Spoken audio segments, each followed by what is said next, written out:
Is there any other questions? Anybody want another question? We're going to do, I think, another song apiece. Anybody? Thank you for having us. Does somebody have any crazy questions? Yes.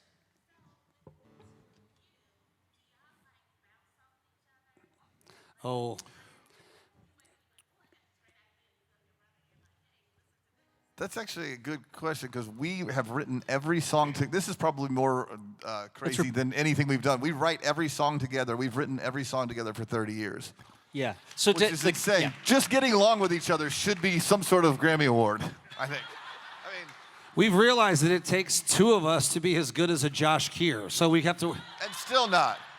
But that is, and all of us co-write a lot because if you write 100 songs a year and you write them by yourself, you're writing the same song a lot, just to be honest. But because we're all coming in, so we all have ideas. And like Josh said about the last song with Dirk, we're throwing them into the room and we're shooting them down like clay pigeons. Psh, no, bad idea. Yeah. But yeah, so there is a lot of interaction. We co-write with other guys. We write with Josh and other great writers.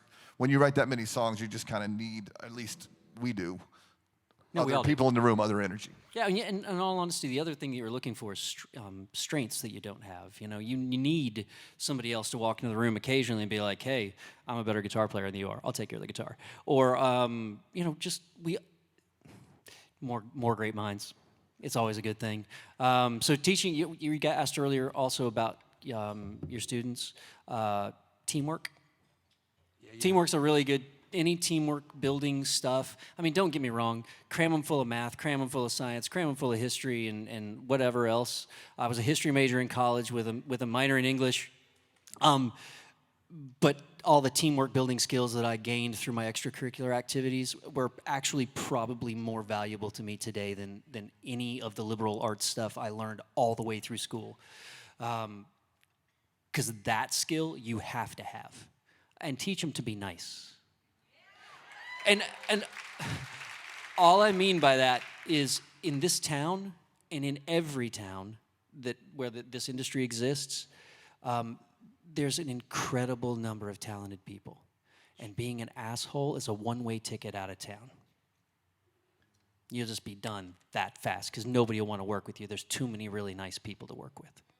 So. It's funny, people say, what artists, because we all kind of work with all the artists, and say, what artists are just jerks in Nashville? And I'm like, I can't really think of any. They're good people. They work hard, and you know, there's a little bit of ego with everyone. But we're lucky. I think we write with great people, and we get to.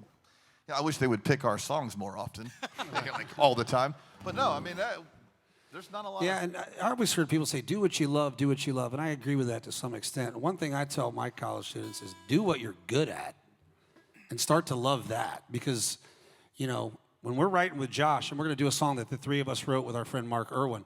When we're writing with Josh, I mean, you listen to him, his melodies are incredible. So it doesn't mean you just take a back seat and don't say anything or don't have any melodies of your own, but you kind of let him sing, and Brad's got a guitar riff and chords changing and lyrical ideas. And yeah, being a team member, playing on a sports team, anything that involves being able to deal with other people, because if you're a jerk in this town as a songwriter, you had better be amazing, or people just don't want to work with you. So. And even if you're amazing, eventually they still won't. Yeah, they still are like, it's not worth it. So. But